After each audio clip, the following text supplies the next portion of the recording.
Welcome to Rogue Reads, Tulsa Race Massacre Historical Throughline, presented by Jackson County Library Services. I'm Ilana Earhart, business librarian, and I'm here with Kira Leslie, archivist at Southern Oregon Historical Society, and Kayla Samnath, reference librarian at Jackson County Library Services. First, Hannibal B. Johnson will share his knowledge and research about the Tulsa Race Massacre, and then Kayla and I will share an overview of Oregon Black history. The views and opinions expressed in this program are those of the presenter and do not necessarily reflect the official policy or position of Jackson County Library Services. Today's program is part of Rogue Reads program designed to encourage everyone in the Rogue Valley to read and discuss the same books with the goal of promoting reading and building community through conversation. Rogue Reads is sponsored in part by Jackson County Library Foundation, by Coastal Media, Jefferson Public Radio, and Rosebud Media. The women in Jacqueline Woodson's Red at the Bone feel the burdens of generational trauma and their family's connection to the Tulsa Race Massacre of 1921. Throughout the novel, we learn how that one moment in history changed the lives of the descendants of those who fled and those who didn't make it.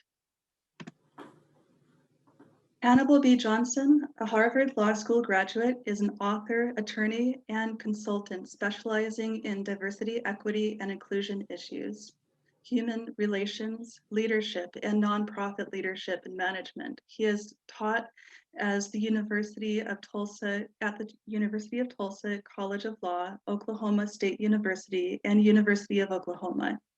Johnson serves on the federal 400 Years of African American History Commission, a body charged with planning, developing, and implementing activities appropriate to the 400th anniversary of the arrival of the 1619 of Africans in the English colonies at Point Comfort, Virginia. He chairs the Education Committee for the 1921 Tulsa Race Massacre Centennial Commission, and serves as a local curator of its world-class history center, Greenwood Rising. His books, including Black Wall Street 100 and American City Grapples with its historical racial trauma, chronicle the African American experience in Oklahoma and its indelible impact on American history. Johnson's play, Big Mama Speaks, a Tulsa race riot survivor's story, was selected for the 2011 National Black Theater Festival and has been staged in Cau, Switzerland. He has received numerous honors and awards for his work and community service. You can find his books at Jackson County Library Services branches, or contact your library branch for a free copy of Black Wall Street 100 and American City Grapples with its historical racial trauma, while supplies last. If you want to learn more about Mr. Johnson and his work, take a look at HannibalBJohnson.com. An introduction to his books. Mr. Johnson's book, Black Wall Street 100, and American City Grapples with its historical racial trauma, endorsed by the 1921 Tulsa Race Massacre Centennial Commission and the 400 Years of African American History Commission, furthers the educational mission of both bodies. The book offers updates on developments in Tulsa generally and in Tulsa's Greenwood district specifically since the publication of his first book, Black Wall Street: From Riot to Renaissance in Tulsa's historic Greenwood district. Black Wall Street 100 is a window into what distinguishes the history of today from the Tulsa of a century ago. Before peering through that porthole, we must first reflect on Tulsa's historic Greenwood district in all its splendor and squalor, from the prodigious entrepreneurial spirit that pervaded it to the carnage that characterized the 1921 massacre, to post-massacre rebound and rebuilding that raised the district to new heights. to the mid-20th century decline that proved to be a second near-fatal blow to the current recalibration and rebranding of a resurgent but differently configured community. Tulsa's trajectory may be instructive for other communities similarly seeking to address their own histories of racial trauma. Conversely, Tulsa may benefit from learning more about the paths taken by other communities through sharing and synergy. We stand a chance of doing the work necessary to spur healing and move further toward the reconciliation of which we so often speak. So now is our chance to learn from Hannibal B. Johnson about his research and authorship on the Tulsa Race Massacre, also referred to as Black Wall Street. Staff at Jackson County Library Services have prepared several questions to begin. Kayla will also read questions from the chat. We may not get to all questions. To start us off, Mr. Johnson, can you describe what Black Wall Street was before 1921 and how the name Black Wall Street came about? I will stop sharing my screen so we can hear and see. Well, good evening or good afternoon. The African-American community in Tulsa, known as the Greenwood District, was dubbed first the Negro Wall Street of America by Booker T. Washington, and later that morphed into Black Wall Street. Now, Black Wall Street is really, in my estimation, a misnomer, because when we think of Wall Street, we think of investment, we think of banking, finance, etc. The community in Greenwood was a commercial community consisting mainly of sole proprietors, mom and pop type businesses.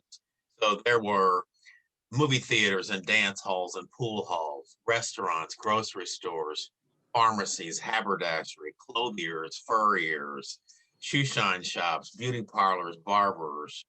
There were doctors' offices and dentist offices, accountants' offices, and lawyers' offices.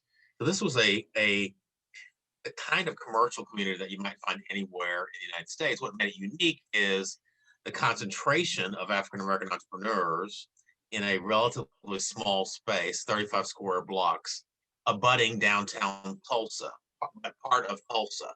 This was a segregated community that existed out of necessity. It began in 1906 when a relatively wealthy businessman from Arkansas, whose name was O.W. Gurley, he had come to Oklahoma during the land run in 1889. He ended up migrating to Tulsa, bought some land, and in 1906 established a grocery store. He later had a rooming house. He sold some parcels to other African Americans. Businesses proliferated after that. This coincided with the rise of Tulsa as the self-described oil capital of the world after the discovery of oil in places like Glenpool, Oklahoma. Right on. And I have a few questions for you as we're waiting for people who are attending to ask their own questions. So thank you so much for that background that helps us orient. So one of our staff members asks, what was the relationship between Black and white communities like in Tulsa before 1921? It was much like the relationship between Black and white citizens in other places around the United States during this period. This period was fraught. Historians and sociologists refer to the first part of the 20th century as the nadir of race relations in America. Nadir, N-A-D-I-R, is a word that means low point. So it's the low point of race relations. And why would they call this the low point of race relations? Well, two things were happening during this period. One was the proliferation of events that were dubbed race riots, but they were largely invasions of African-American communities. We know, for example, that the summer and fall of 1919 were dubbed Red Summer by James Weldon Johnson of the NAACP. Red is a metaphorical reference to the blood that was spilled in the streets across America in cities like New York and Philadelphia, Omaha, Nebraska, Elaine, Arkansas, Longview, Texas, Washington, D.C., Chicago, Illinois. More than 25 so-called race riots during this period. The other thing that's happening during this period is lynching. Lynching is a form of domestic terrorism, pure and simple. The whole point of lynching is not simply to punish an individual, often Black, for some real or perceived legal infraction or social slight. The point really is to send a message about white supremacy to a group of folks, again, mostly Black folks, about their relative place in society. So those are the national dynamics around race that are going on during this period. And to add insult to injury, Oklahoma, during the late part of the 19th century, early part of the 20th century, was seen by many African Americans, particularly in the Deep South, as a place of escape from the kind of oppression that they faced there. And ironically, Oklahoma comes into statehood in 1907. The first piece of legislation passed by the legislature is Jim Crow laws that rigidly segregated railroad facilities. So Oklahoma actually bought into this white supremacist mentality that was pervasive throughout the United States during this period. So race relations were fraught here as they were fraught elsewhere in the United States during this period. We have a question here in our chat, Hannibal. Jane asks, was the KKK active in Tulsa?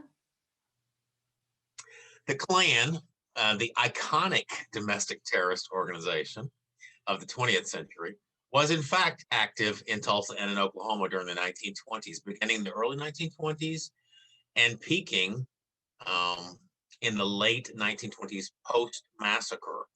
So interestingly enough, in the election cycle that followed the massacre in 1921, virtually every person who made it to elective office had some sort of affiliation or tie with the Klan. Tulsa also has the dubious distinction of having one of the first women's auxiliaries of the Klan and one of the first youth chapters of the Klan. So the Klan had a clear presence here in Tulsa throughout the 1920s. And what's remarkable about the Klan during that era is that people were not really ashamed of their affiliation with the Klan. I say that because at the University of Tulsa, they maintained the rosters of the Klan for some of the years during the 1920s. And when you go look at those rosters, they're listings of people by name, street address, and occupation. And what you find is it's very much cross-sectional of white society in Tulsa. There are teachers and doctors and lawyers and ministers and on and on and on. So the Klan was deeply ensconced in Tulsa society in the 1920s. Another question that one of our staff members asked is, where did communities of Greenwood District go after the massacre? Well, one of the things that's most remarkable about the Greenwood community is the resilience of its residents. So most people post-massacre stayed in Tulsa. They immediately began to rebuild, even as the embers still smoldered. They faced great hostility by white leadership in the community. For example, the city commission voted to extend the fire ordinance, which would have made it cost prohibitive for most people in the Black community in the Greenwood District or Black Wall Street to rebuild. That was successfully challenged by B.C. Franklin, a prominent lawyer, the father of Dr. John Hope Franklin, well-known professor of African American history who spent his career, or at least he ended his career at Duke University, taught at the University of Chicago as well. So yeah, most Black folks in the community stayed here. The overarching story about this community is the story of the human spirit. It really is a universal story about the indomitable human spirit, power of faith and perseverance and determination and resilience. That really is the story. And those people who stayed here and rebuilt their community up from the ashes are perfect examples of the kind of resilience that I think we all aspire to. And that leads me to another question. With all of this being so important to know, why don't we learn about this in school?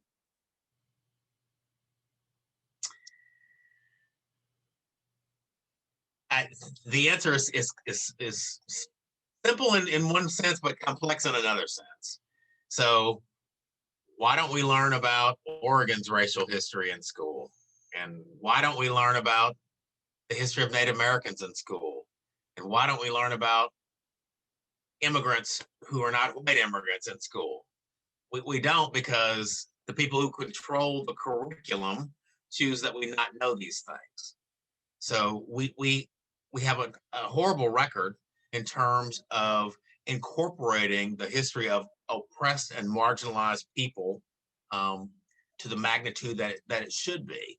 I'm a big fan of the late Professor Howard Zinn, who talked about what we really need is a people's history of the United States. He's absolutely right. What we really need is a history that covers the full rich mosaic that is who we are. And if we taught history that way, history would be interesting and not boring. And it would actually help us move farther along toward reconciliation between and among not just races, but people of all stripes. And so this history was not taught because it deliberately was excluded from the curriculum. Now, there are a lot of particularistic reasons that can kind of explain that. So when I talk to people locally about why this didn't make it into community conversation, let alone textbooks, I talk about things like PTSD, post-traumatic stress disorder. So in Black families, the Black community was traumatized. So some of the older Black folks felt, I can't burden my children with this pain. We're just not going to talk about it. Some of the people in the Black community felt, wow, this happened, it could happen again. So we need to really be careful in a protective sense so that it doesn't happen again. Some people in the white community were ashamed of what they had allowed to happen in this community as the community began its upward trajectory toward becoming the oil capital of the world. So it's really this complex web of psychological reasons that could be a part of the rationale for this history evading the curriculum. But some people made some deliberate decisions over the years about whether to include this and to what extent. And it's only of recent vintage that we've begun to properly take a look at how we are teaching this within the context of the regular curriculum. Thank you for that, Hannibal. We do have some chat questions here. I think you kind of spoke about this a little bit, but I'd like to just read the question because I kind of think that it reinforces what you just said. Thank you, Mr. Johnson, for this webinar. Can you speak to the history of covering up the Tulsa Race Massacre? As a young man in California growing up, I may have been taught about this event, but it was at the very most a footnote. Without the current protests and revelations, I don't think I would have ever known about it. Yeah, so there are 3 or 4 different points in relatively recent history that caused us to start recognizing this for what it was. So in 1971, a white gentleman named Ed Wheeler wrote an article for a magazine called Impact. 1971 was the 50th anniversary of the massacre. That got a fair amount of attention. He got death threats, actually, back in 1971. In 1982, Scott Ellsworth, who's now professor of history at the University of Michigan, he was a doctoral student at Duke under the tutelage of Dr. John F. Franklin, and he wrote his doctoral dissertation on the massacre. And he turned it into a book called Death in a Promised Land, which is really well done. It's probably the seminal book on the massacre itself. And so that got a lot of attention, and people began to discuss this a lot more here in the community. And then this made really the national scene in between 1997 and 2001, because there was a state commission convened in 1997 at the urging of then Representative Don Ross, African American, and then State Senator Maxine Horner, African American. This body called the Oklahoma Commission to Study the Tulsa Race Riot of 1921 was convened. It was an 11-person body, racially diverse. The body was charged with finding facts about the massacre, making reparations recommendations. It did that. It issued its final report in February of 2001. It got international attention. Why? Because there were conversations going on at the time about the Truth and Reconciliation Commission in South Africa. Other nations were exploring reparations. So this commission made some commentary and made some recommendations on reparations. And this was an event that most Americans were largely unaware of. So that report got a lot of attention. And since then, there has been a lot more activity locally, specifically, to address this, what I consider to be a festering wound. So now we created the 1921 Tulsa Race Massacre Centennial Commission back in 2015. State Senator Kevin Matthews created the commission, and I've been actively involved as chair of the Education Committee and local curator for Greenwood Rising, which is a multi-million-dollar world-class history center that we're building. So we've been working, for example, with the State Department of Education, the governor, one of our federal senators, on how best to incorporate this into the curriculum, provide lesson plans, information and resources, because we know that teachers are already burdened. So we want to make it this kind of a turnkey operation where we give them the materials from which to teach, and then they teach.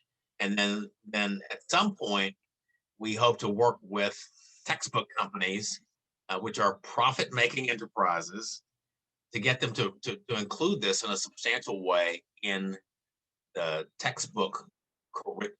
And we know that because the textbook business is a profit-making business, sometimes textbook manufacturers will play to the lowest common denominator. In other words, they really don't want anything that's particularly objectionable in the textbook, because it then has the potential of limiting the marketability of the textbook. So there's a commercial piece of this as well. But we're working to get this better incorporated into the curriculum, particularly around history. And I know that Tulsa Public Schools, which is where I am, where the massacre occurred, Tulsa Public Schools is working right now to incorporate this history in every grade, K through 12, in an age-appropriate way. One of the things we do at the Centennial Commission is we run a Teachers Institute in the summer, particularly working with Tulsa Public Schools teachers, but we want to expand it to other Oklahoma teachers.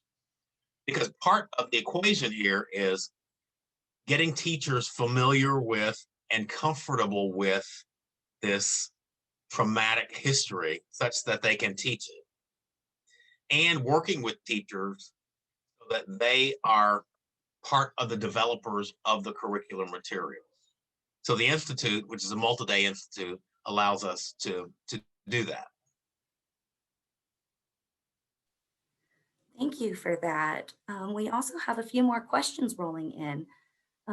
Would you please describe what led up to and what occurred during the massacre? Many people are familiar with what I consider to be the trigger incident for the massacre. I'm choosing my words very carefully, as you might imagine. Trigger incident. It did not cause the massacre. What caused the massacre? National racial context that I've already described. Land lust, which means the Greenwood community sat on land that abutted downtown, separated by the Frisco tracks. The land was desired by industrialists and railroad executives.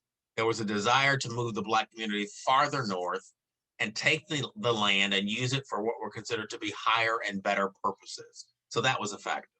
The presence of the Klan and the fact that the Klan was fomenting racial discord and hostility in the community, that was a factor. Garden variety jealousy was a factor. I refer to it in a sort of psychological way as cognitive dissonance. If you subscribe to a white supremacist mentality and you're in Tulsa and you can look across the tracks into the Black side of town and you see people who own their homes and are driving cars and wearing nice clothes and so forth, and you're not doing well economically, causes cognitive dissonance. Your view of what the world should be like conflicts with what the world actually is like. So those people who are inferior to you, those people who are, in the eyes of some white people, subhuman, should not have the things that they have. Cognitive dissonance. And then the media.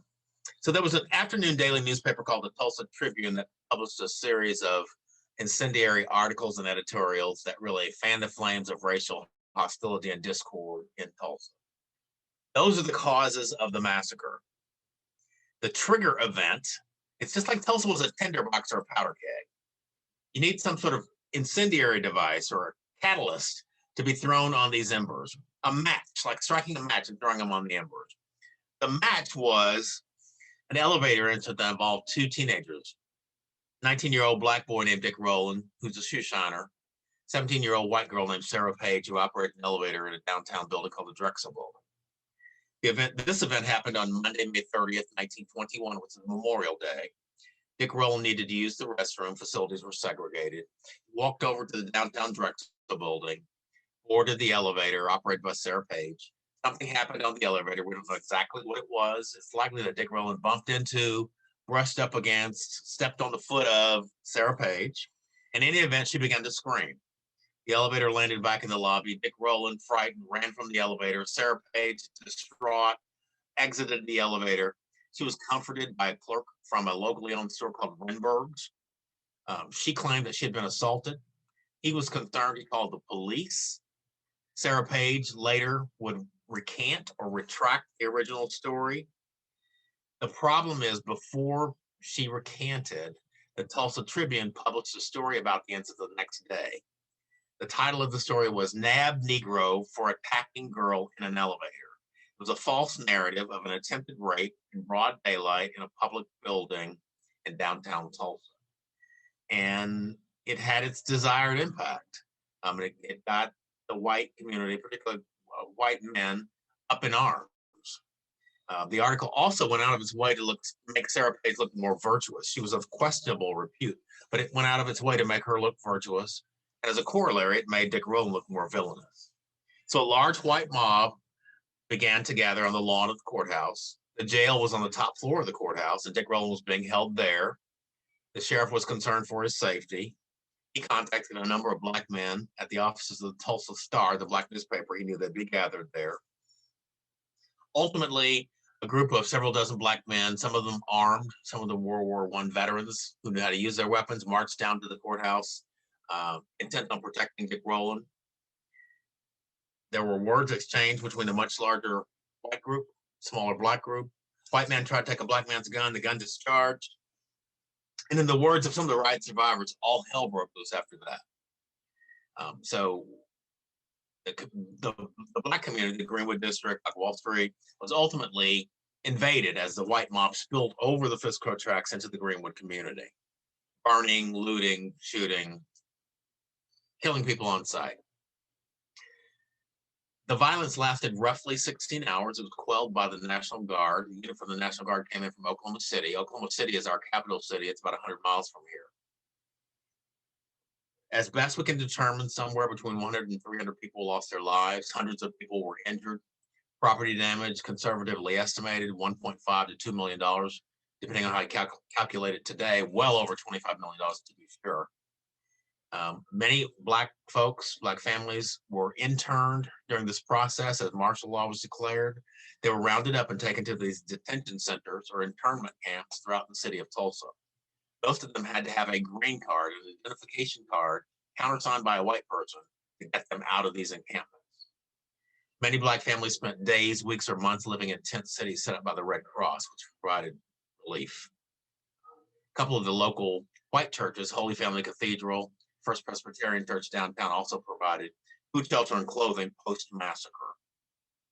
Again, the remarkable part of the story is that despite all this, people in the Greenwood community, by and large, those who were living and able, remained, rebuilt. The community was rebuilt to a substantial degree by 1925, 4 years later.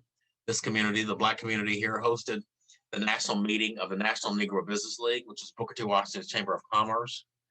The peak of the community as a business community is the early to mid 1940s. Hundreds of black-owned and operated businesses in the Greenwood district. Again, the story is a story of the indomitable human spirit, and the causes of the massacre are many and varied, but they are structural and systemic. They're not sort of individuated, particularistic like the elevator incident. The elevator incident is a symptom of a larger problem. Wow, thank you. We have a few more questions rolling in here. When did you begin to learn this history? Was it in high school or college, or was it on your own? My hometown is Fort Smith, Arkansas, which is on the Arkansas-Oklahoma border. It's about 100 miles from here. I knew very little about Tulsa and certainly nothing about the Greenwood District when I was growing up. I didn't learn anything about this history until I moved here after graduating from law school. And I got involved in the community. I was asked to write a guest editorial column for the Black newspaper, the Oklahoma Eagle. They asked me to do a series on the history of the Greenwood District. That's when I sort of really discovered this history and began to be really interested, and ultimately wrote several books. I have 4 books that are specifically on this topic. Yeah, I mean, it's not uncommon to run across people who grew up, who are my age or younger, who grew up here knowing nothing about this history, absolutely nothing, including the story I always tell is of our former mayor, our first female mayor, Susan Savage. Susan grew up in a prominent family here, but she didn't know anything about this history until she got into college. It's amazing how if this history is not part of the regular curriculum, and if it's left to chance, the chance of the teacher that you have who might be interested in sort of supplementing the materials that she or he teaches otherwise, then many people just don't know.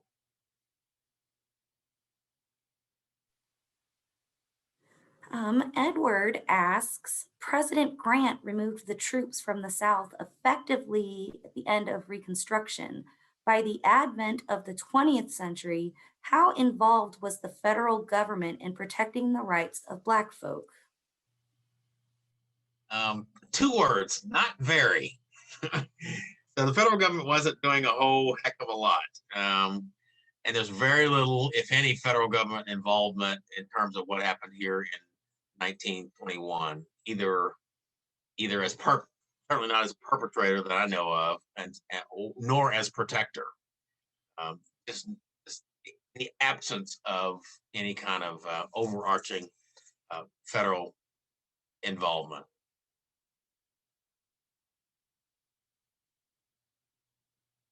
Let's see.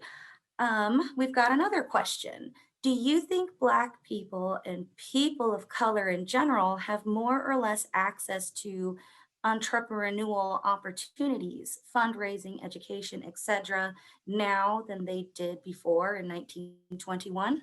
Oh, absolutely. There's no question about that. But the subtext of the question is, I mean, the way I read it, I always have to make sure that people are clear. When I say that there are opportunities, and opportunities are better than they were in 1921, that's not that I'm saying systemic structural racism does not exist. It absolutely does. But the people who were successful in 1921 are an example to us because they faced blatant, really absolutely blatant, in your face kind of racist practices, and the open hostility, often unchecked, of terroristic groups, domestic terrorist groups.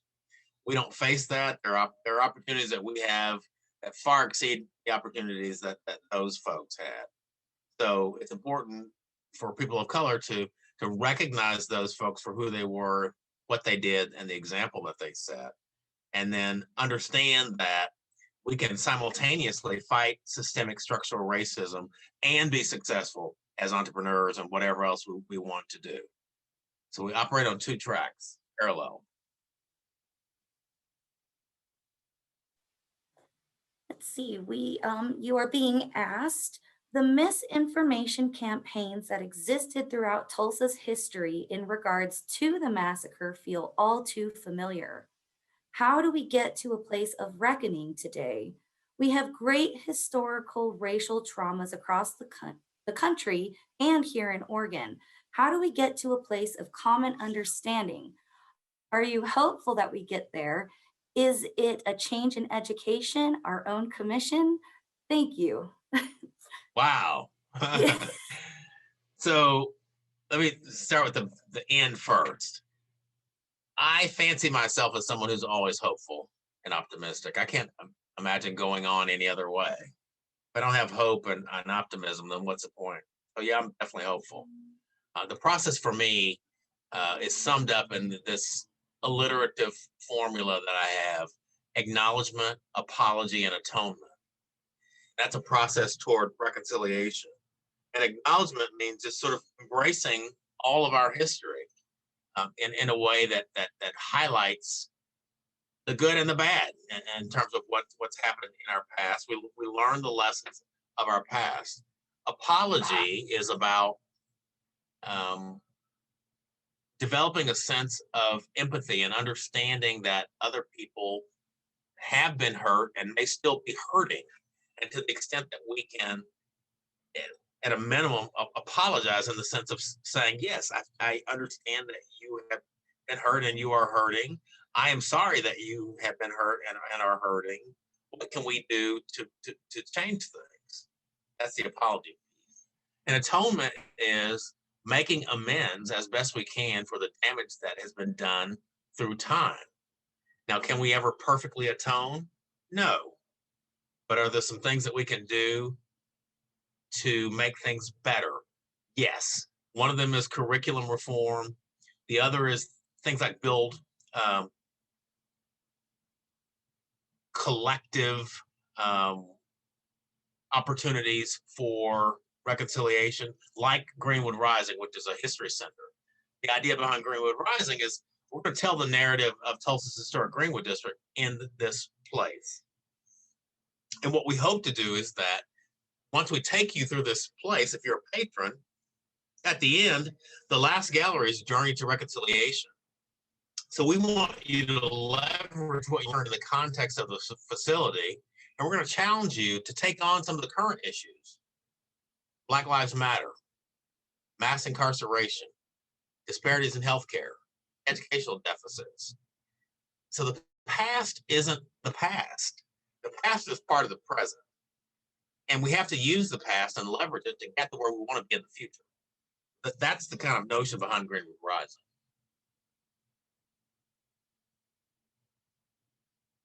Thank you for that, Hannibal. We've got some more questions rolling in here. What source material did you depend on for your research? Were you able to talk to survivors or their children?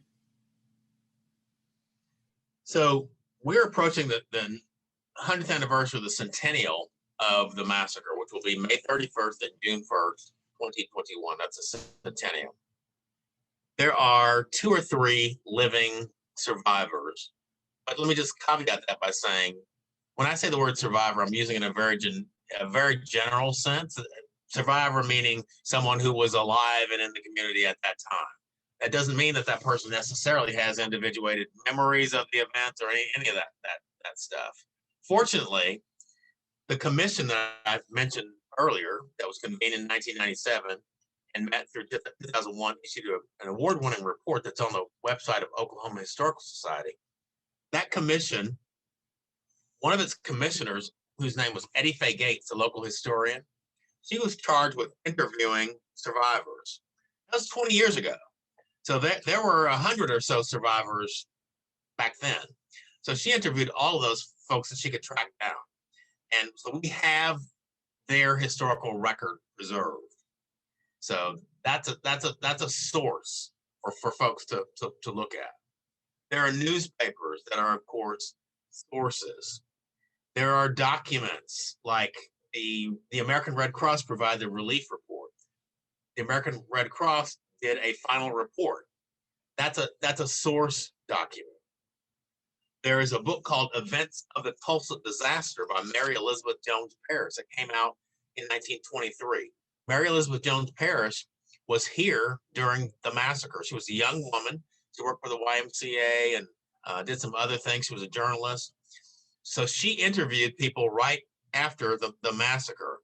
She listed the businesses that she could document that were destroyed, all that stuff in this book. So that's a great source because it's contemporaneous.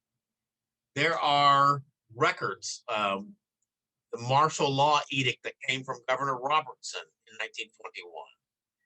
all those sorts of things are source documents for this kind of material. Now, I should emphasize that Black Wall Street 100, which is my current book, it certainly gives you some of the foundational history that I gave in the first book, Black Wall Street. But the point of this book is not that. The point of the book is to examine what Tulsa has done to address the historical racial trauma, rather than focus on the trauma itself.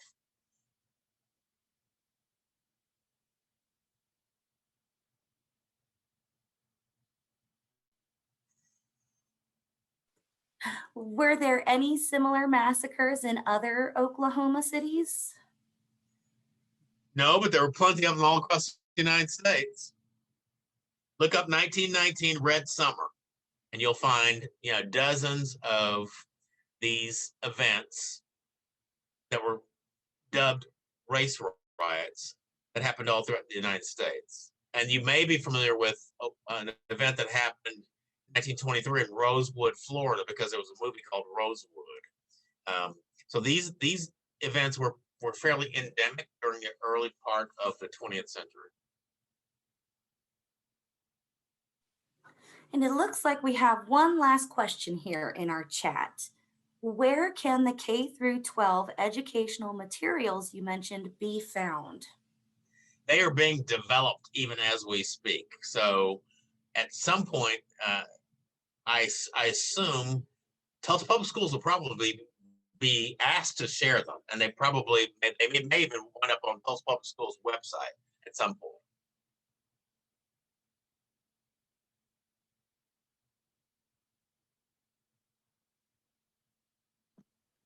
So as we're waiting for more questions to come in, I wonder if there's anything that people didn't ask about that you think is important for us to know about. Not necessarily. I mean, I just encourage people to connect the dots, and let's not act as though what happened in Tulsa is some sort of isolated incident. It's connected to our racial history. And we need to be more curious about our real racial history as opposed to what we've been taught our racial history is, because those two things are often quite different. I don't know a lot about Oregon, but I do recall vaguely that there was even at the beginning, there was a push for Oregon to reject non-white people. And so we need to know about that. We need to know what the legacy of that is.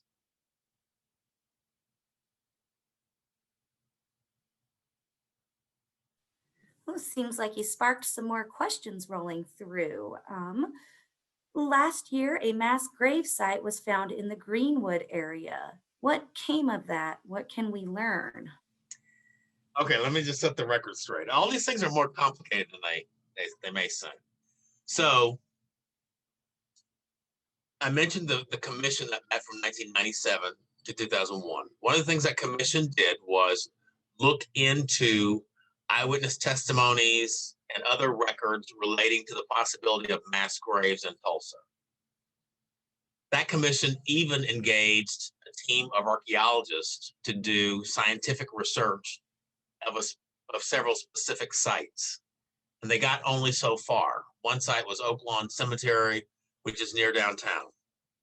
They did some scientific work with the scientific instruments that were available then, that's 20 years ago.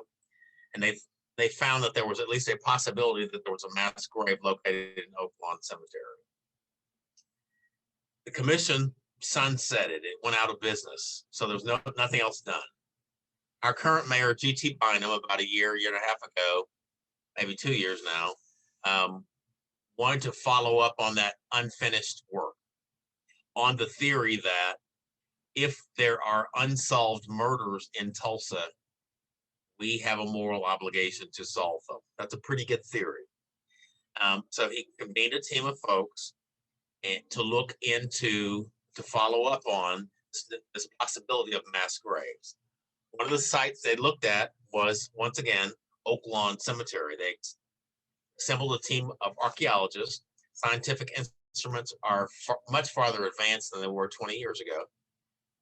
They found that there was a real possibility of a particular mass grave in Oak Lawn Cemetery.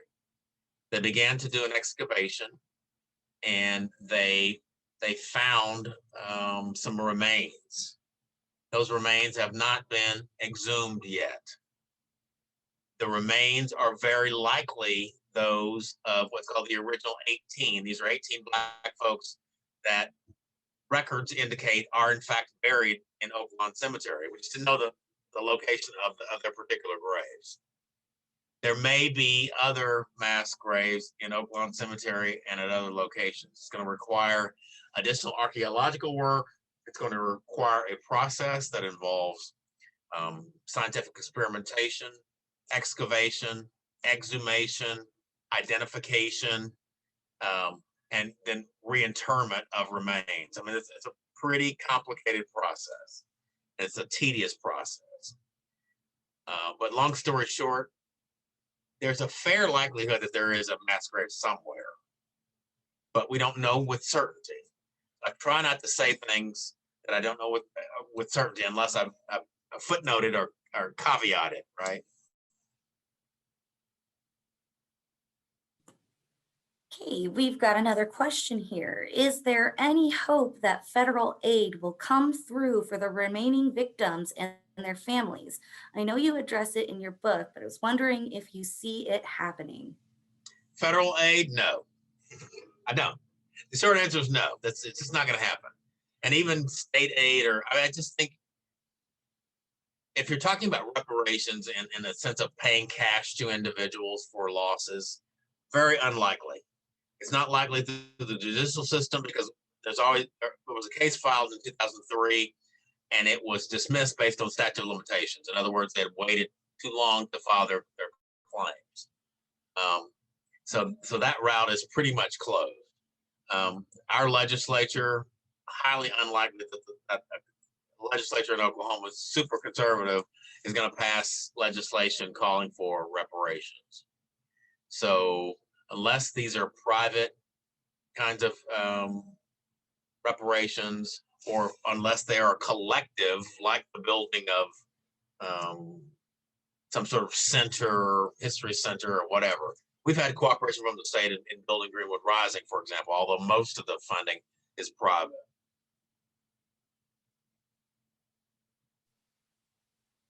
Hey, we just got a new one that popped up. Brian asks, recently pop culture, and I'm thinking specifically of the Watchmen series on HBO, has taken on a role of exposing and examining such events like the Tulsa Massacre. How do you feel about these depictions, and are they useful tools in educating / sparking curiosity in the public at large? Yes, I think the Watchmen particularly has been really useful because it generates a lot of interest, and what I hope is that it encourages people to want to know the real history, and that's what the producers of Watchmen want as well. Because at the Centennial Convention, we actually have a relationship with the folks at Watchmen.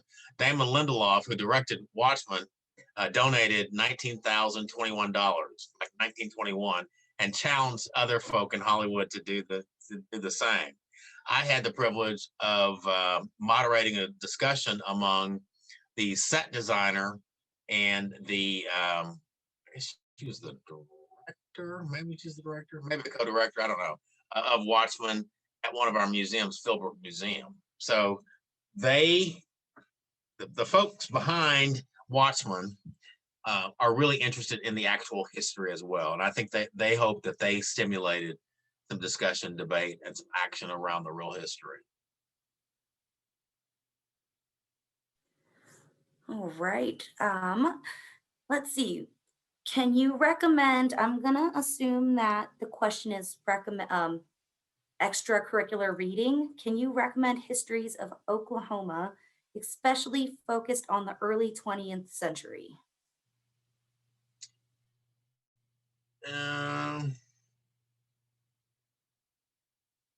Not specifically. I know that Danny Goebel, who's a historian, did a book about Tulsa, which obviously includes some background Oklahoma history, but Tulsa has a unique story because of the oil and all that.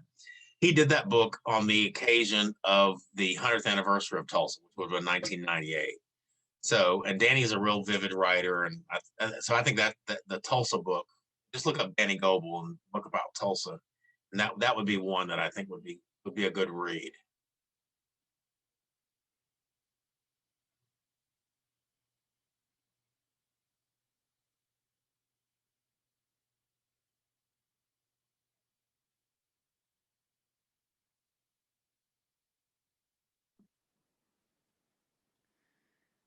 So right now is a really great time to ask additional questions. If you feel like you've been holding a question back, now would be a good time to type it in the chat.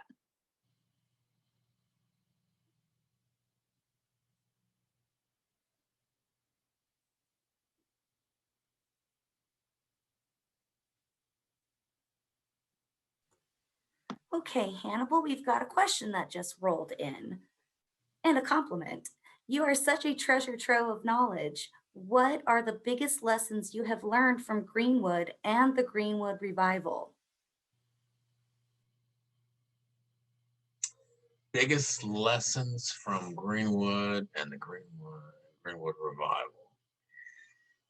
So I think the biggest takeaway from the Greenwood history really is about the indomitable human spirit, which I talked about earlier. That folks face some really incredible odds and some hostility that we will never face again, I hope.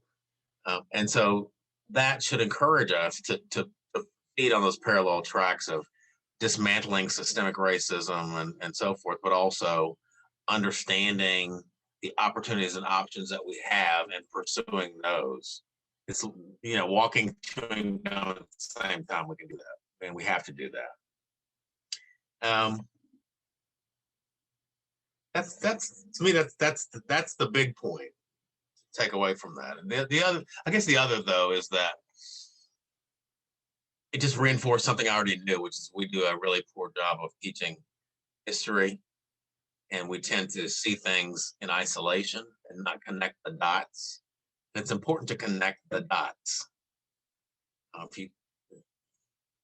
If we really want to understand one another in the kind of human relations sense, then we all have to do a better job of understanding what our shared history is, and then recognizing and validating our shared humanity.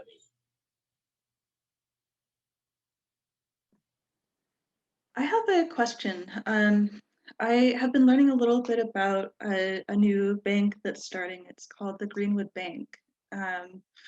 There is someone named Killer Mike, who is a fairly famous, notable public figure who is leading it. And I'm wondering if you know about that, if you might be connected to people who are working on it. I know about it only in a vague sense, and I'm not connected with it. I'd have a lot of questions. So it's a virtual bank, right? So I want to know, who's leading this, who's managing it, what are their credentials, what's the strategic plan. I have a lot of, I think these are sort of due diligence, prudence questions that I have, and I would have that of anything that I would consider investing in. So I wouldn't engage with this just because it's called the Greenwood whatever, or it leverages this history, because there are people who, I'm not saying he is, but there are people who are unscrupulous who would leverage this in a way that is for self-gain.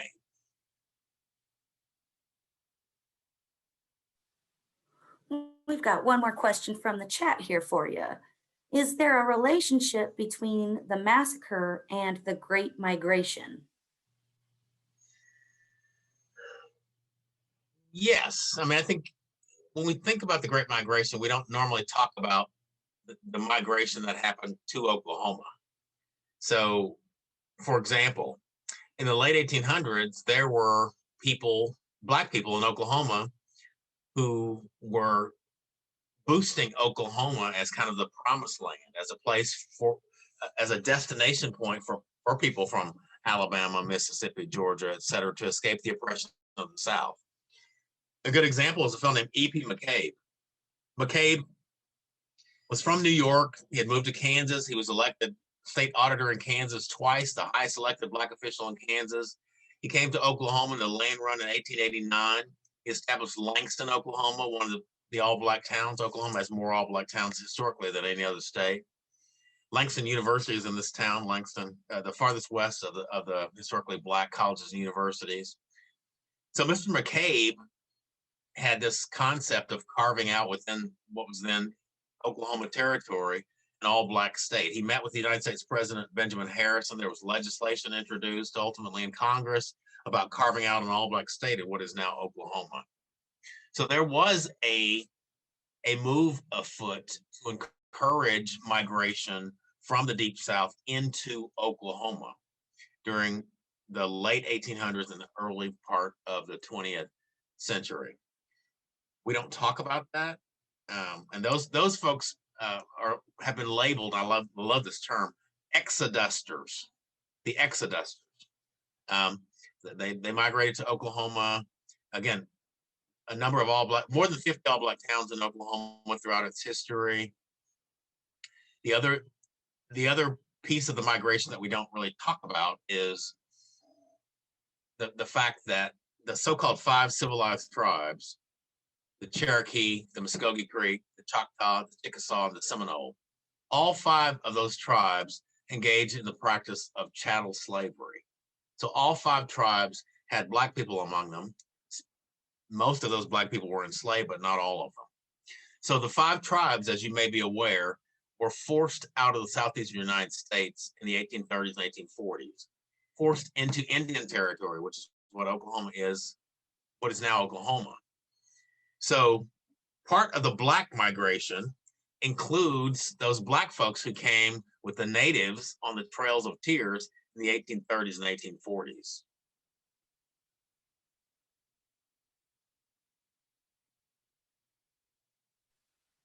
Got another question rolling in. Don't know if this was already asked, but did the Tulsa Massacre get national news on the radio at the time? Was it spoken of in Congress? How did the Oklahoma senators or congressmen respond? I don't know how the federal representatives responded, if they responded at all. It did get national press. It was covered in the New York Times and the other newspapers of the day. I know that the president was aware of it. There was a comment from the president in one of the national newspapers. So it's not like people were unaware of it. But again, it comes on the heels of Red Summer, when there are more than 24 major so-called race riots all throughout the United States. So while it's horrible and horrific in the one sense, it is almost par for the course given what's been going on prior to this. So yeah, it's newsworthy and it's horrible, but not to the extent that we might have thought, because the whole environment was suffused with this kind of racial hostility and trauma anyway. See, it looks like we have another question about the Watchmen. I know that you have already answered a question about it. This question just says, did you see the HBO series and what did you think? I didn't see the series. What I did see was the opening sequence, which featured a recreation of the massacre. It's only about 4 or 5 minutes long. And I use that because I think it's so powerful and so well done. It's a great imagining of what it must have been like to be in the midst of that horror in 1921. I think it's as close as we can get to the historical record of what transpired.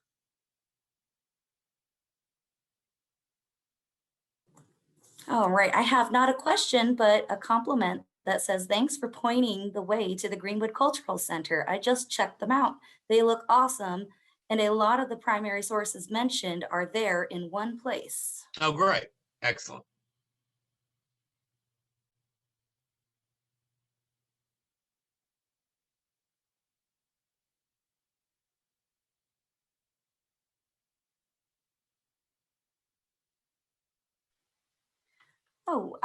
Did the Tulsa World newspaper investigate the riot in Tulsa? Was that investigate or instigate? Oh, instigate. I'm so Yeah, yeah, sorry. Instigate.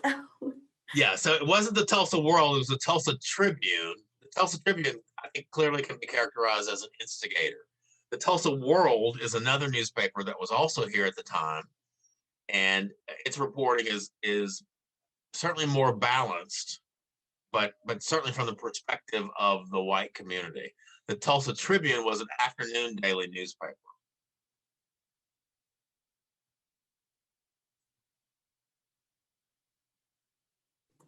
What are you excited to learn about next? What will your next book be on? Well, I'm giving myself some breathing room because my book just came out, and so I'm pretty much I'm not thinking about another book because I'm really focused a lot of my energy on Greenwood Rising, which is the history center that we're striving to open on the anniversary, and that's a heavy lift.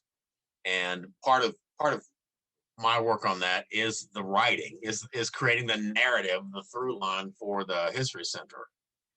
We go back and forth in that, and it's there's some tedium involved in that because there are labels that have to be attached to exhibits, and there's a narrative, and you have to have a word count because you can only display so much, and people can only read so much, and you want them to feel it, not just read it. And so that's I'm all immersed in that, so I can't really think about writing anything else at the moment. What is the degree of Black representatives in Tulsa elective offices in government? So we have a new police chief, Wendell Franklin, who's Black, first ever Black police chief. We have a Black female who is the current chair of the city council.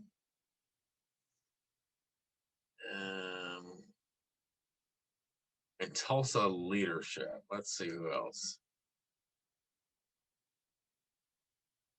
Our police force is probably the police department's been working on diversity for a long time and continues to work on it. It's hit and miss. Our police force is probably maybe 10 to 12% Black. So it's roughly, our Black population is roughly in the city of Tulsa is probably 16%, something like that in the city. So the police department's doing okay. It's farther behind in Hispanic representation because the Hispanic population here is probably 20%. And Native American population is probably 5%. Asians probably 4%, something like that. So yeah, the Black leadership. Trying to think what other areas. The mayor he started out with a really diverse leadership team, and some people have left and taken other jobs and got other opportunities. So it's not as diverse as it was, but it was really diverse when he first started his term in office. We have there are 2 state representatives from Tulsa in the state legislature, and 1 black male state senator in the legislature.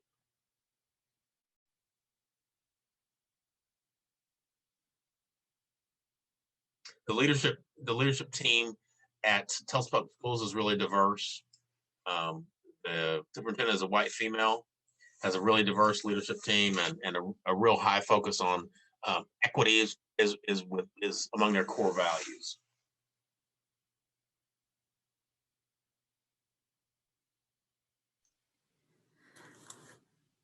This might be a little bit of a tough one, just COVID. When again will the museum be open, especially given COVID restrictions? Yeah, we plan to open on the anniversary, which is May 31st, June 1st.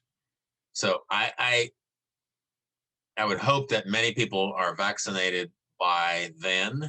But yeah, we're gonna have to work with the health department and follow COVID protocols. We've already reserved 2 big venues for our big events. One is the arena downtown, which is obviously indoor, and the other is the ballpark across the street from Greenwood Rising, which is outdoor. So we have to play it by ear to see what's going on when we open.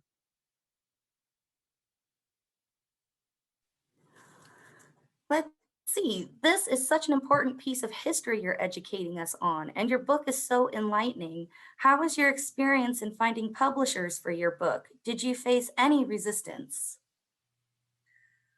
No, because my relationship is atypical. I have a relationship with a regional publisher in Texas. This is my 10th book, and um, I didn't shop it around or whatever. I called the publisher and said, "Look, here's what I'm going to do. When can we do this?" And that's if I had wanted a national Random House or something like that, then I'd probably have to jump through hoops and all that. That wasn't on my dance card. So I just went with my normal regional publisher.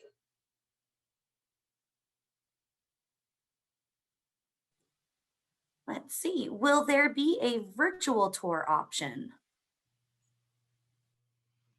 Well, we are working on a virtual tour of the Greenwood district, augmented reality tour. You'll have an app that will allow you to take this virtual tour of the district. There probably will be something on our website or online for Greenwood Rising so that you can take some level of tour of the facility as well.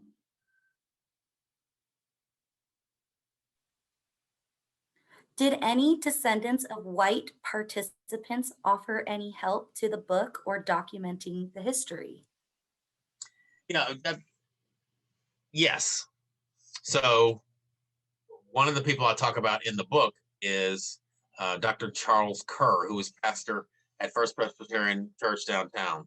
First Presbyterian provided a lot of assistance in terms of food, shelter, and clothing post-massacre. Dr. Kerr himself actually had his son drive him downtown during the midst of the run-up to the massacre to try to quell the white crowd. Obviously, he wasn't successful, but he tried. He actually lobbied for reparations for the Black community immediately after the massacre occurred. So he was an amazing person. I have been in contact with his grandson, who's an older gentleman who I think is back in town. And First Presbyterian Church is a really big church and have great archives. So I got information there. In Greenwood Rising, we'll have manuscripts from two white gentlemen who they're both deceased, but their families, their descendants, provided these manuscripts. One, for example, his name is Tuck Phillips. He years after the massacre, he was a teenager during the massacre. He kept notes and he ended up writing a manuscript. So we have his unpublished manuscript. The typewriter he typed his unpublished manuscript on will be part of the Greenwood Rising facility. Do you have any advice for young Black authors looking to get published, either fiction or nonfiction?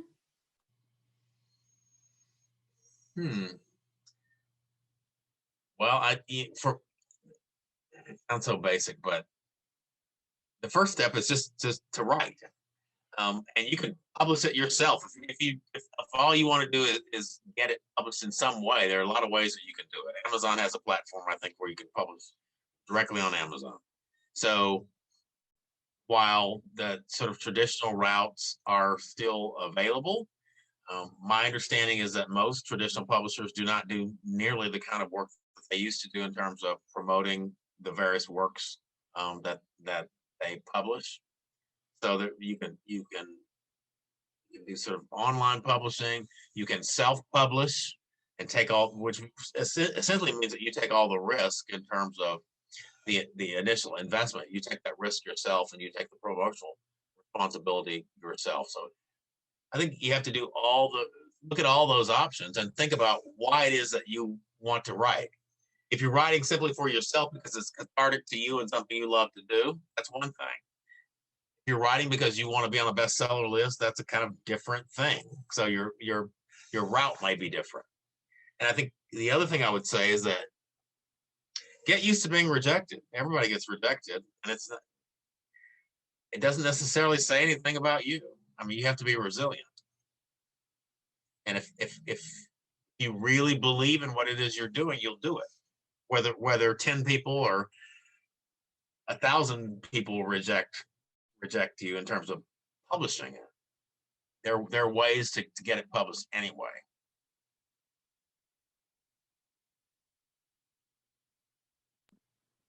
So at this point, we may want to transition to some information on Oregon Black history.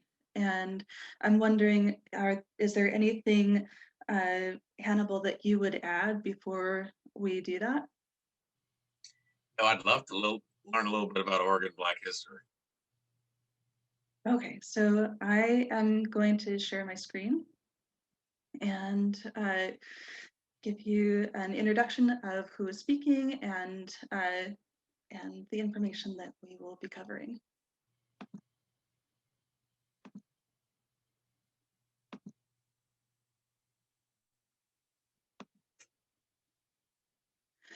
Okay, so Red at the Bone is a central book in the Rogue Reads community program. It is connected to Oregon Black history through economic exclusion and removal.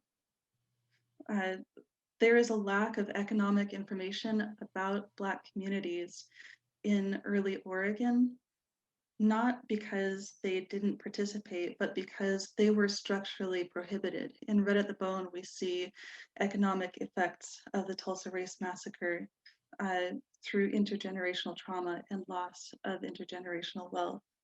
And as we share this information, my name is Ilana Earhart, business librarian. Kayla Samnith is a reference librarian. Kira Leslie is an archivist at Southern Oregon Historical Society. And if you're interested in reading Red at the Bone, this is the book that you'll be checking out at the library. Oklahoma and Oregon Black histories are also connected. Tulsa, Oklahoma and Oregon are connected through exclusion. In Tulsa, most of the Black business community was destroyed, and as we learned, was resilient and engaged in rebuilding. In Oregon, our state was founded as a place of exclusive whiteness. In both places, white people feared the well-being and economic success of Black people. So because Black and Indigenous histories are intersecting in the colonization and founding of the Oregon Territory that later became the state of Oregon, we'll talk about what land acknowledgements mean and what they are meant to do. Land acknowledgements are meant to publicly recognize the Indigenous peoples of a land who suffer the effects of colonization and who are the original stewards of the land where we currently reside. In this case, Native American peoples. Land acknowledgements are also meant to show an organization's genuine commitment to collaboratively including local Native American peoples in the planning and provision of services that are designed to promote equity of access and representation. JCLS is currently working on a land acknowledgement that will reflect these values and commitments. In Southern Oregon, we are on land that is stewarded by Coos, Lower Umpqua, Siuslaw, Grand Ronde, Tillamook, Shasta, Chinook, Coquille, and Cow Creek peoples who still live here today. These tribes consist of resilient peoples who persist through colonization and maintain their languages and cultural practices. Additionally, tribes existed in the region, including Southern Oregon, who were removed or who did not survive colonization and were never federally recognized. These tribes include Celilio, Wyam, Indian Community, Cherokee, Delaware Tribe of the Northwest, Chetco, Clatsop, Nehelm, Confederated Tribes, Northwest Cherokee Deer Clan, Northwest Cherokee Wolf and Paint Clan, Northwest Cherokee Wolf Band of the Southeastern Cherokee Confederacy, Chinook Tribe, and Tolowa Tututni Tribe.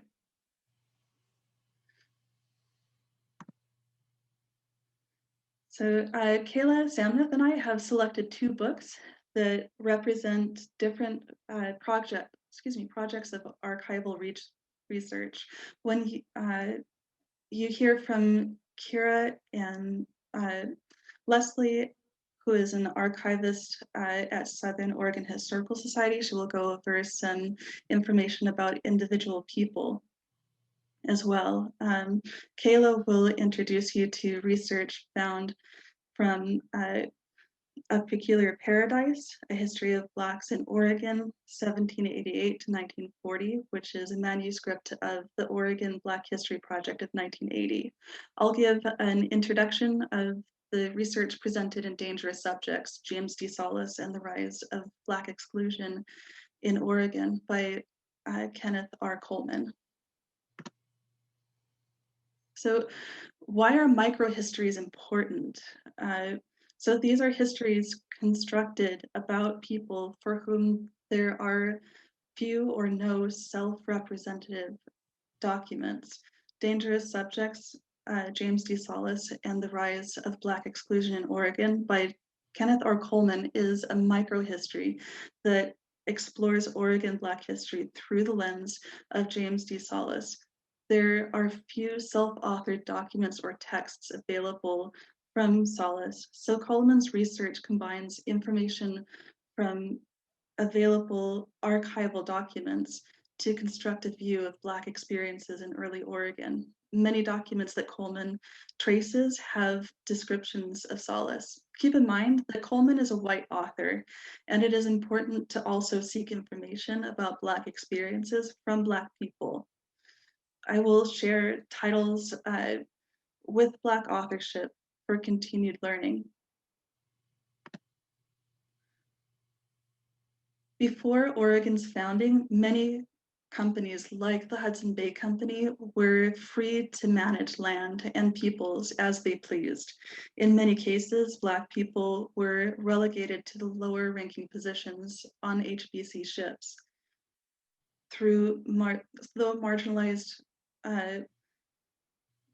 Though marginalization of Black people had not yet been written into law, so opportunity could be found still, and travel was less restricted. As westward expansion continued onto Oregon, Black exclusion laws were created. The first Black exclusion laws applied to mariners like Solis, who came to Oregon through their work at sea. The Act for Better Regulation and Government of Free Negroes and Persons of Color restricted the movement of Black mariners. As the United States was in the process of becoming a union, two key figures were making decisions about the future of the Pacific Northwest.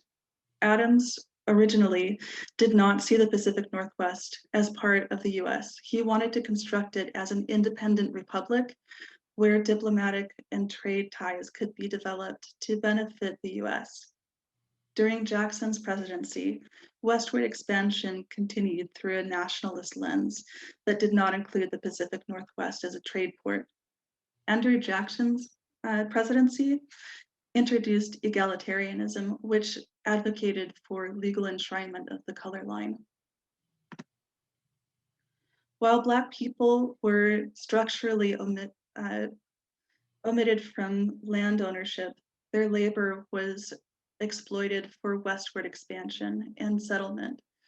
Solis, for example, made a small living as a ferryman, assisting in the colonization of Oregon. Exploitation of people and land often included Black and Native American peoples. Over time, white people began to fear the collaboration of Black and Native American peoples. In 1832, after colonization had raised tensions in the Oregon Territory, a Molalla indigenous man named Coxstock began a dispute over a horse with Solis. The Coxstock affair ended with his own death after the provisional government mishandled Solis' request for help settling the dispute. As a result, the Oregon Territory created the Lash Law of 1844, following an Iowan law that stated, "A Negro, mulatto, or Indian shall not be a witness in any court or in any case against a white person. This law also stipulated that Black, mixed race, and Native American peoples leave the Oregon Territory within 2 years of arrival or be whipped and removed. In the mid-19th century, Oregon land privatization structurally excluded Black people from land ownership. Only white men, their wives, and men with white fathers could obtain land through the Land Donation Act. As happened to many people of color in Oregon, Solis's land was claimed by white British settlers, effectively displacing him in 1846. American colonizers of the Pacific Northwest continued to foment fear of non-white peoples and created the 1849 Black Exclusion Bill, restricting Black people from entering the Oregon Territory. The cited reason being that white people feared the collaboration of Black and Native American peoples. The Donation Land Act did more to exclude Black people from Oregon than any other effort. It required anyone receiving a donation of land through westward expansion to be a white man, the wife of a white man, or a man with a white father. When laws created to keep Black people out of Oregon were later found to be unconstitutional, it took only a few years for the Ku Klux Klan to become prominent and organized against non-white Christian people in the 1920s.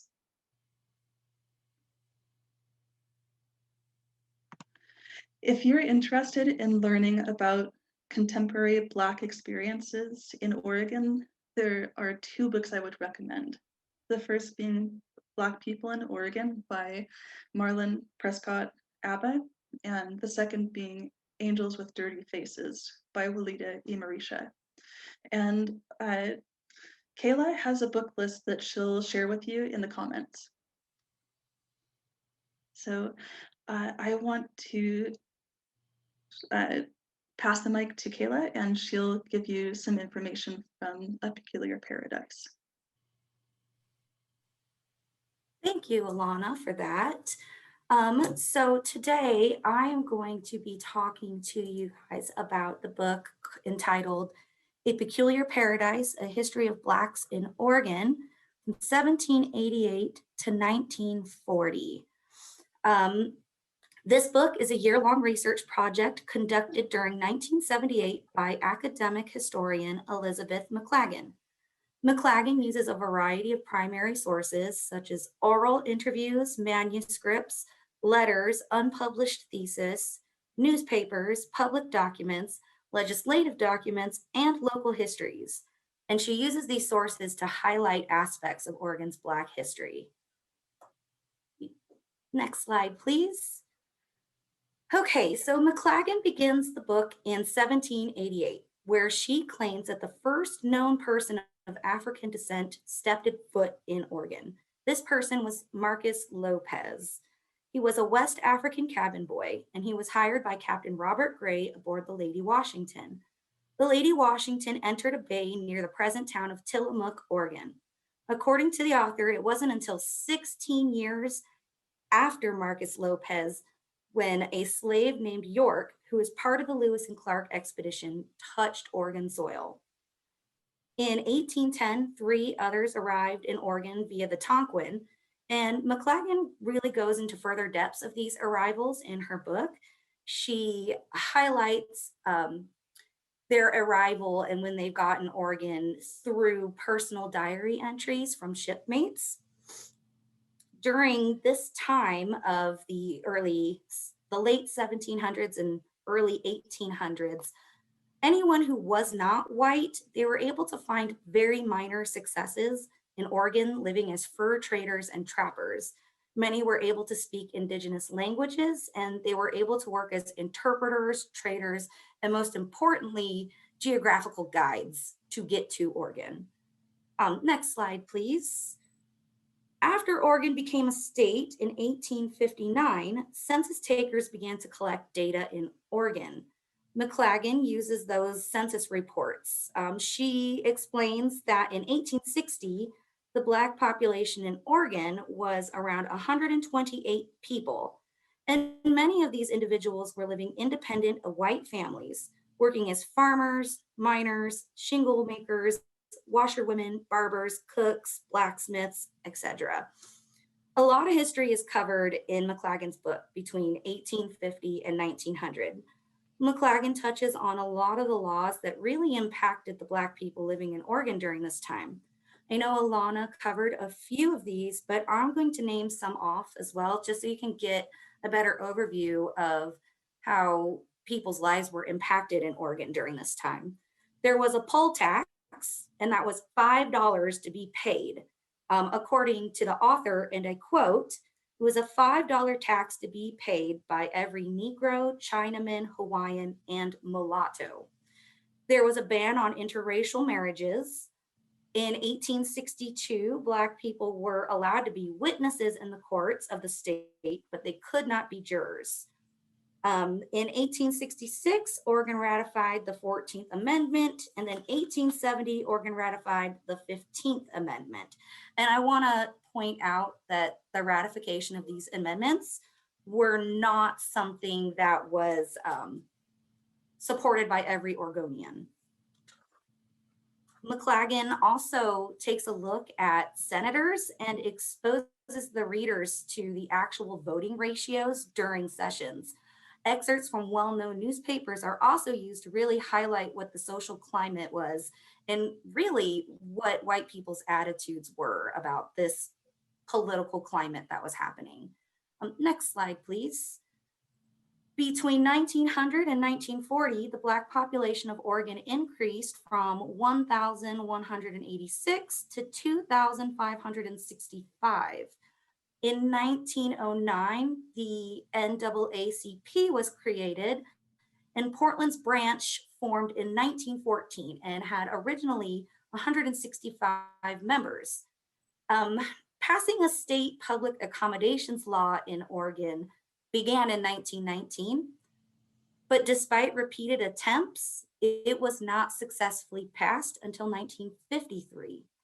The 1920s saw tremendous growth of the KKK in Oregon, especially here in Medford. Several Black men were physically assaulted and forced to leave Oregon, and there's a handful of stories of white sympathizers who also received the same treatment, and they had nooses around their necks, were dragged around, beaten, and pretty much forced to leave the state. In the 1920s and 30s, Oregon also saw really, really bad segregated housing patterns. Black families would pay full price to move into a new home, and then months later, they would be kicked out of the neighborhood due to neighbor complaints. And these families never saw a dime of their money back. No down payments, no rent, nothing. Next slide, please. McLagan ends the Oregon history of her book pretty abruptly. She allots about 10 pages dedicated to examining Oregon's legislative record compared to California and Washington. She discusses the lack of opportunities that Black people faced in Oregon. There were lack of jobs and housing and lack of representation in government. There was an ever-growing presence of the KKK, and that also highly began to influence politics at that time. Politicians were taking donations from known members of the KKK. McLagan also argues that the natural resources of California and Washington, she says, were superior to those of Oregon. So while California and Washington began to get more urban and cosmopolitan, Oregon remained rural. And that McLagan makes a statement that I'm going to quote. She says, "Oregon remained a West Coast ecological paradise with a peculiar resistance to change." I thought that was pretty well telling, about attitudes of Oregon at the time. Next slide, please, Alana. McLagan ends her book with notes for the reader to keep researching. She brings up World War II and the Vanport flood.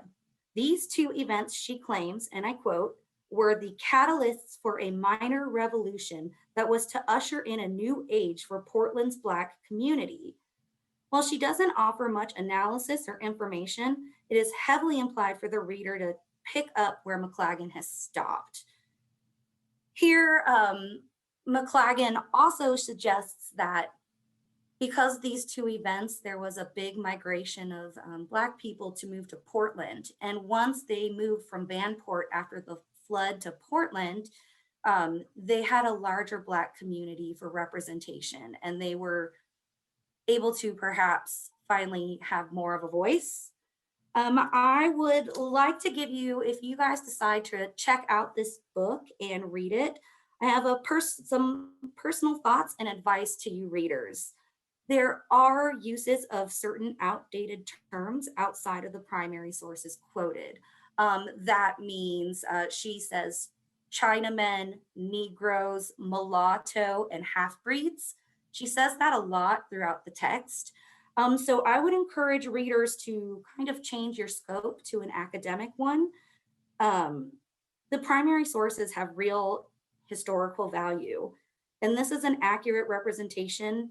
Those newspaper articles and reading those legislative votes, those were accurate representations of the lived experiences of Black people in Oregon and what they faced in just reading newspapers every day. It really reflected the social climate of the state, and excerpts from legislative sessions are extremely eye-opening and gut-wrenching.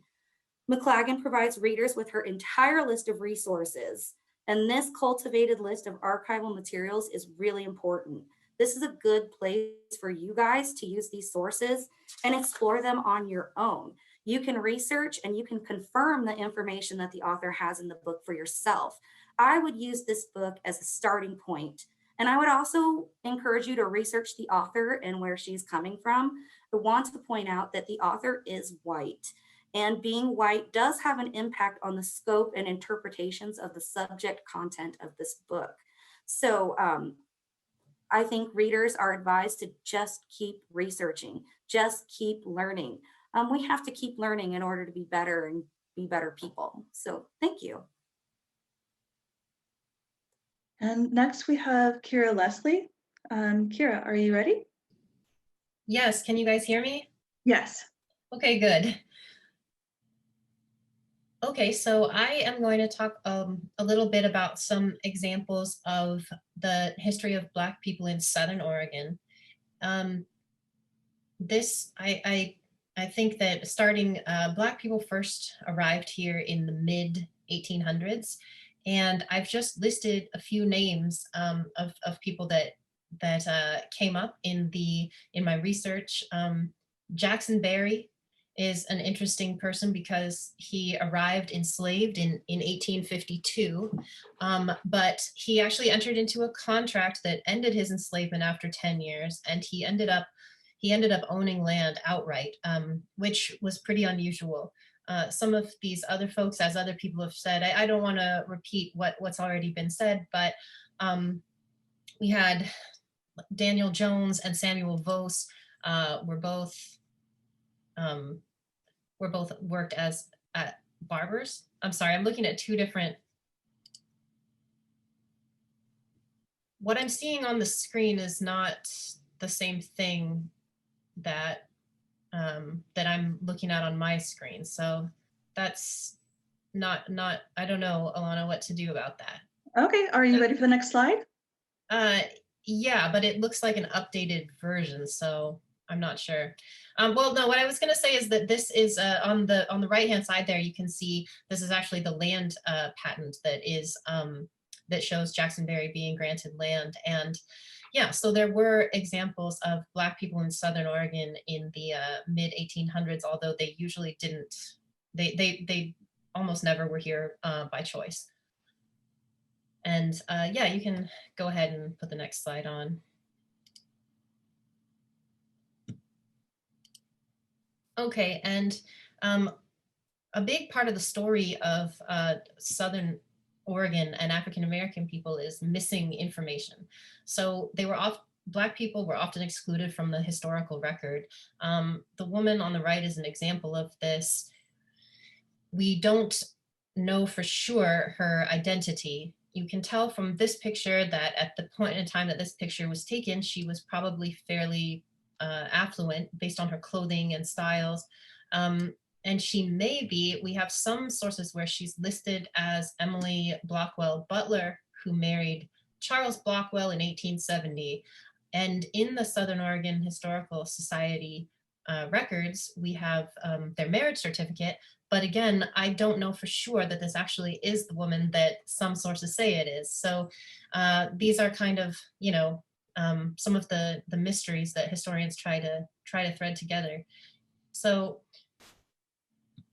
in contrast to Oklahoma and Tulsa, Southern Oregon really didn't have a critical mass of people, of Black people, even by the 1920s. This is earlier. This picture was probably taken around 1870 or so. So in some ways, they may not have faced the same overt violence that happened in Tulsa, but not because Oregon was such a welcoming place, but because there weren't enough people for them to necessarily have been seen it as a threat or as big of a threat in the early years. So you can do the next slide. And the Matthews family, this is an example of what some of these early Black pioneers, they're a really fascinating story that has been done on a couple different TV shows, like the series Finding Your Roots with Henry Louis Gates. And the Matthews, up in the upper left corner, the two women are Susanna and Ellender Nellie Matthews. So Nellie is the matriarch of the family, and she was born enslaved in North Carolina and ended up gaining her freedom around 1831. And she left at that time with quite a few of her children, one of whom is Susanna sitting there. And she was already in her 50s when she and some of her children packed up everything and came out. So they actually were not enslaved at the time that they came out to Oregon in 1853 in a wagon train, which is pretty unusual. And the two daughters, Amanda and Susanna, lived outside of Jacksonville and operated a business that catered toward miners. And they lived in what was called the Kanaka Flat area, essentially because they were not allowed to live in town. And they did face discrimination that we have recorded. One of Susanna's children was essentially pushed out of school when someone complained that there was a Black child attending, although by that point in time, that person would have been also had quite a bit of mixed race heritage because her father was white, but even being what was considered, I guess, what would have been 1/8 African ancestry was too much for the people of the school in Jacksonville at the time. So they basically got pushed out. And John Matthews, who's pictured here, took a farming route, and he established his family in the Eagle Point area, and they really stayed and made a name for themselves. And he was an influential citizen in Eagle Point and is buried in the Eagle Point Cemetery. And he's even credited with having named Eagle Point. And that's an interesting story too, because of the fact that he eventually owned land. So I would encourage people to check out, if you are interested more in the Black exclusion laws, to look at an essay by Dr. Daryl Milner about Oregon's Black exclusion laws. I wanted to put a link to it, but it looks like my most recent slides didn't get updated, so I'll have to find a way to get that to you guys. But basically, it wasn't just one law, it was a series of multiple laws. And there were ways that certain people, even if they did have African ancestry, were able to get land at certain point in times. Now, that in no way means that they didn't face massive, widespread, systemic, and personal discrimination, because they did. But I think these stories of individuals who worked just outside of the law or just within it, or were able to work around it in some ways, are also really fascinating. Yeah, you can go to the next slide. Ben and Amanda Johnson have been, are more early pioneers. They've been in the news recently because there was just a name change proposal that was approved by the Oregon Geographic Name Board. There was a mountain that is now going to be Ben Jonson Mountain in the Applegate area, in the Rouge area here. And for a long time, it was named after him, but it was it was a derogatory word followed by his name. And that was probably what he was known as at the time in this area, but there was a recent petition to change the name. It was actually changed in 1964 to a racial term that was, it was Negro Ben Mountain for a long time, which was considered less offensive than what it had been. But at this point in time, we actually know his last name. And so there's quite a bit of information on him if you Google him and the Lane County Historical Society, because he spent more time in Lane County, but he and his wife both came out here as part of wagon trains. Amanda Gardner, his wife, arrived in 1853 in the Albany area. And Ben first was in what was known as Uniontown at the time, and he was a blacksmith. He had a blacksmith shop there that also catered to miners. And he was only there for a couple years, but apparently he left enough of an impression for the mountain to be named after him. Then he moved to Albany, married Amanda, and continued to practice as a blacksmith. And they both lived in Albany until their deaths, his in 1901 and hers in 1927. And let's see. Oh, and they're buried in the Masonic Cemetery there in Albany, Oregon. So if you ever have a chance to go see that. And you can, next slide, please. I know we're going over time here, so I'm trying to wrap it up, but.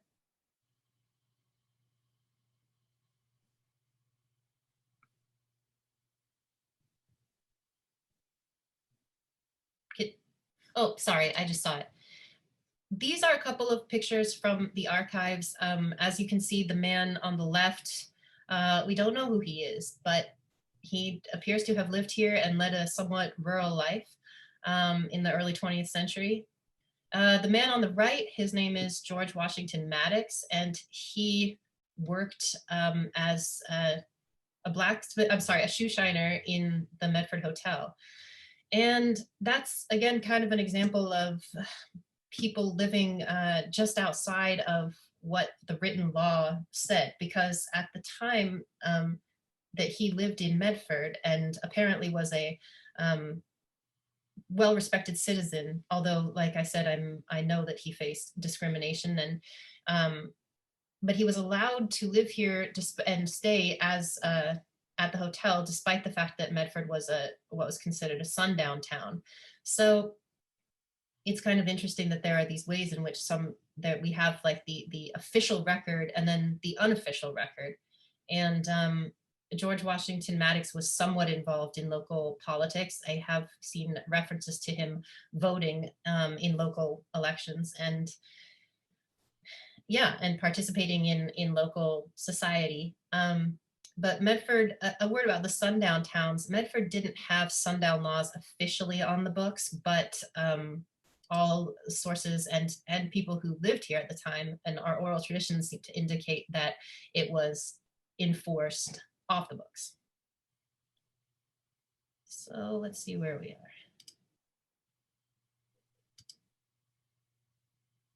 are. Yeah, you can go to the next slide, please. Yeah, so this is an example. These numbers, I know it's kind of a lot of numbers coming at you, but this is a table of the Black population of Jackson County in different years. And the first column is the year, then it's literally the number of enumerated people who were listed as Black, and then the number of people in the county, and then the percentage of people in the county who were Black.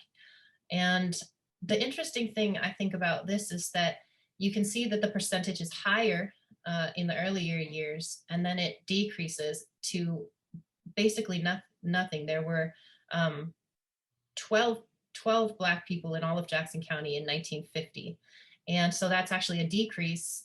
And the numbers actually decrease even after the repeal of the Black exclusion laws. So the Black exclusion laws, which was in 1927, they clearly had their intended effect.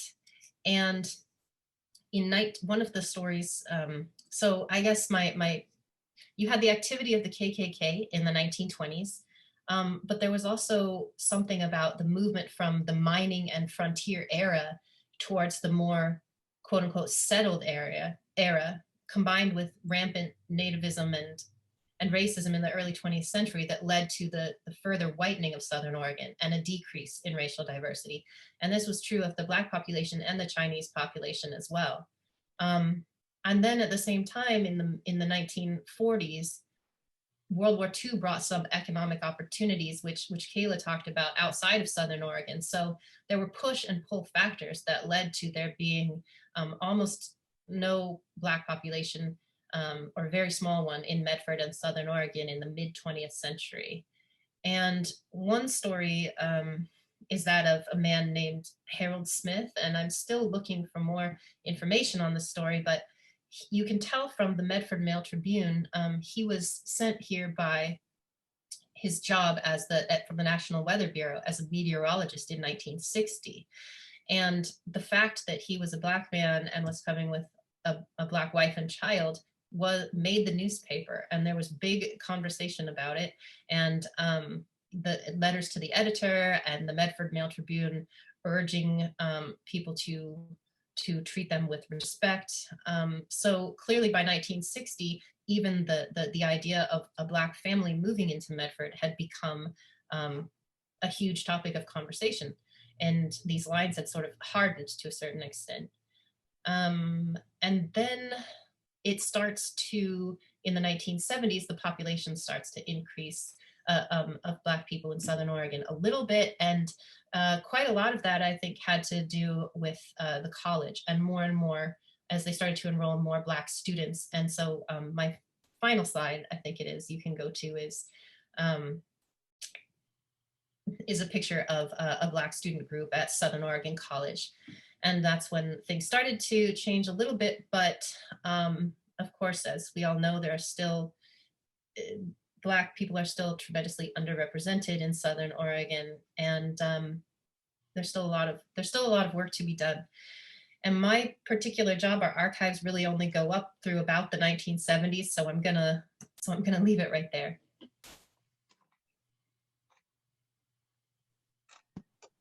Thank you so much. I'm really grateful for Hannibal Johnson's time and energy. I'm going to transition out. Thank you. Thank you. Enjoyed it. Thank you, Hannibal, so Thank you much. very much. All right. Thank Good you. job. See you later. So thank you, everybody who is still here, who is here for the program to learn with us. And we hope to see you at future programs with Jackson County Library Services.